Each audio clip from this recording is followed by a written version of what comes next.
What's up, everybody? Welcome back to RacingDudes.com, and welcome to our preview of the final jewel of the Triple Crown.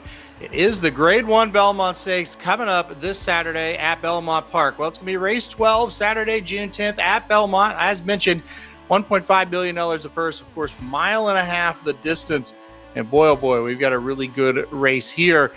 Look, it's a field of 9, so it's not the biggest field you're ever going to see. It's the right 9, and especially I would say it's the right 5. I really feel like, other than Mage, which obviously just wasn't going to be here after the loss of the Preakness, so that's the caveat. We don't have Mage, but other than him, we've got the other best 5 horses that have been running so far this year in this 3-year-old crop that goes 2 turns. So, again, other than Mage, we don't have the rest of them. Obviously very good, and kind of these big 5 are who we want to see. All right, let's get to the picks. I'm going to go almost to the outside, one towards the inside from that outside post there. Weird way to say it. Number 8, Angel of Empire on top for me. I have just been very impressed with the progression of this horse. Of course, started the year out second in the Smarty Jones, chasing a lone leader, and just got better from there. Won the Risen Star going a mile and an eighth, won the Arkansas Derby, and an eye-opening performance going a mile and an eighth.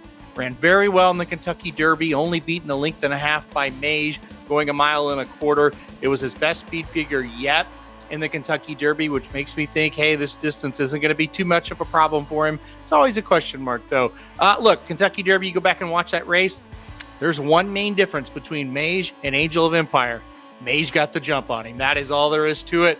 Flavien Prat rode a very good race in the Kentucky Derby. This is not a knock on him at all, so please don't take it like that. But basically what happened was Flavien Prat was doing what he's supposed to do. He's kind of tucked along the inside, waiting for his time to go, saving all the ground he could on a closer. All of a sudden, you see Mage go by. Flavien Prat sees it and says, uh-oh, time to go. I'll follow that horse around. Flavien probably thought he could get Mage. He may have thought Mage moved a little too early and he'd just follow him and pass him. Unfortunately, he just never could get by him. And so that was kind of the difference. Mage beat him to the spot and was able to reel in 2 fills. But listen, Angel of Empire ran fantastic, was closing really nicely. I think he makes a ton of sense here. I think he's fast enough in this race where he's not going to fall way out of it. I think he could sit mid-pack, make a big move. Number 8, Angel of Empire on top for me. I thought he ran too good in the Kentucky Derby not to give him a shot right here. All right, the next 4 horses, I talked about the big 5, and so I'm going to use them in some way, shape, or form underneath of Angel of Empire. And number 2, TAPIT TRICE, definitely catches the eye quite a bit in here. Look, he's built to run a race like this in the Belmont. The Derby just was atrocious. It was just horrific. From somebody who supported TAPIT TRICE in that race, just a horrific performance. And, look, even though he fell back and it was kind of the doomsday scenario of, gosh, he's last, he still had an extremely fast pace. He really didn't pick up his feet much, even in the stretch. Also, he broke extremely well in the Kentucky Derby, one of his better breaks. And honestly, 50, 100 yards into the Derby, I thought he was going to sit in a decent spot. All of a sudden, you get to the turn, and he's dropped back to last. That's not going to be a problem here.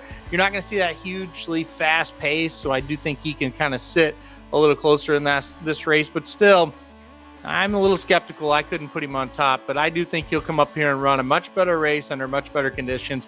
Number 2, TAPIT TRICE, is a horse I'm pretty interested in. Also, one horse to the inside of Angel of Empire, the number 7 Hit Show. To me, at 10-1 makes a lot of sense here. I think the horse will really like going a mile and a half. You always hear about Tapits. Tapits win the Belmont, and that's what TAPIT TRICE is. But the sire of the dam of Hit Show by TAPIT. So that makes you think, hey, maybe this horse will be okay as well going this mile and a half.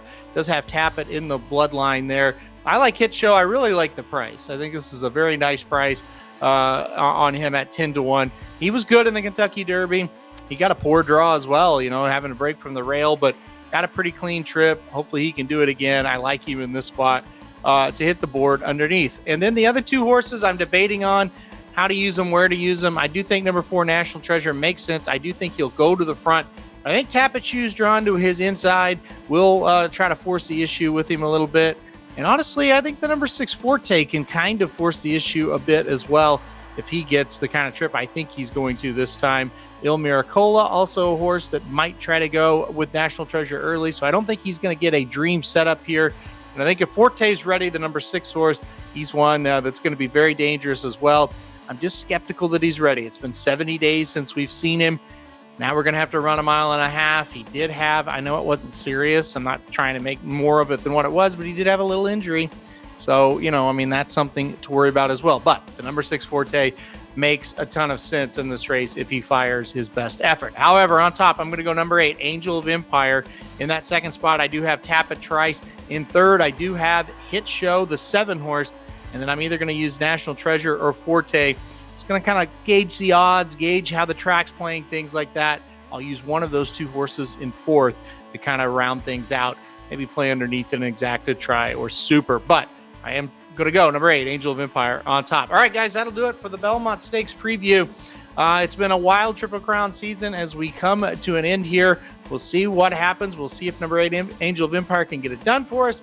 And if not, hopefully one of these horses we're going to use as well gets it done. All right, that'll do it. Like I said, for that Belmont Stakes preview, hit that like button if you like it. Hit subscribe if you really like this video, want to get alerted anytime we do previews like this. We do big previews for all the races, all the big races every single weekend, not just the big ones. So if you've enjoyed this, if you've watched the Triple Crown, you want to get into racing a little bit further, hey, we've got previews for every big race that you need to know about each weekend. So subscribe and you'll get alerted anytime we have anything like that. All right, guys, thanks everybody for watching the videos through the Triple Crown season, and good luck if you're playing Belmont Park on Saturday.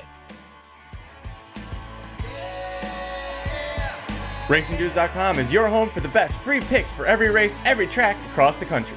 The Triple Crown is in full swing, and we want you to join us in the fun. Subscribe to Racing Dudes YouTube channel, click the notification bell so you never miss a single video. Want to make money betting horses? Bet with the Racing Dudes.